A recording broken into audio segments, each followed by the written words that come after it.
ಅಡಿಕೆ ಮರಕ್ಕೆಲ್ಲ ನೋಡ್ರಿ ಫರ್ಟಿಲೈಸರ್ಸ್ ಕೊಡಬೇಕಿತ್ತು. ಪ್ರತಿ ಮರದ ಬುಡಕ್ಕೆ ಹೋಗಿ ಕೊಡೋದು ಅಂದರೆ ಅದು ಸಿಕ್ಕಾಪಟ್ಟೆ ಟೈಮ್ ಹಿಡಿತದೆ, ಸಿಕ್ಕಾಪಟ್ಟೆ ಜನ ಬೇಕು, ಸಿಕ್ಕಾಪಟ್ಟೆ ಸುಸ್ತಾಗ್ತದೆ. ಹಾಗಾಗಿ ಮಾಡರ್ನ್ ಯುಗದಲ್ಲಿ ಮಾಡರ್ನ್ ಆಗಿ ಕೆಲಸ ಮಾಡಬೇಕು. ತುಂಬ ಜನ ಈ ಪದ್ಧತಿಯನ್ನು ಯೂಸ್ ಮಾಡ್ತಿದ್ದಾರೆ.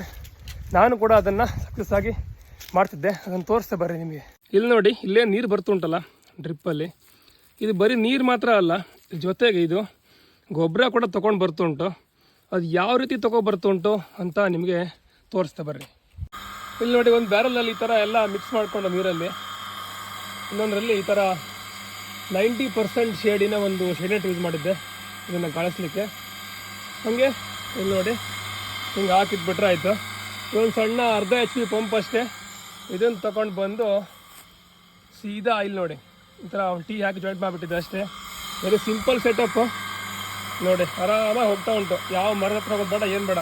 ಈ ಡ್ರಮ್ಮಿಂದ ಈ ಡ್ರಮ್ಮಿಗೆ ನಾವು ಈ ಥರ ಲಿಕ್ವಿಡನ್ನು ಹಾಕೋದೊಂದೇ ಕೆಲಸ ಅಷ್ಟೇ. ಈಗಿನ ನಾನು ಯೂಸ್ ಮಾಡ್ತಿರೋ ಸಿಕ್ಕಾಪಟ್ಟೆ ಸಿಂಪಲ್ ಮೆಥಡ್. ಒಂದು ಮೋಟ್ರ್ ಕೊಟ್ಟರೆ ಮುಗೀತು ಅಷ್ಟೇ ಕೆಲಸ.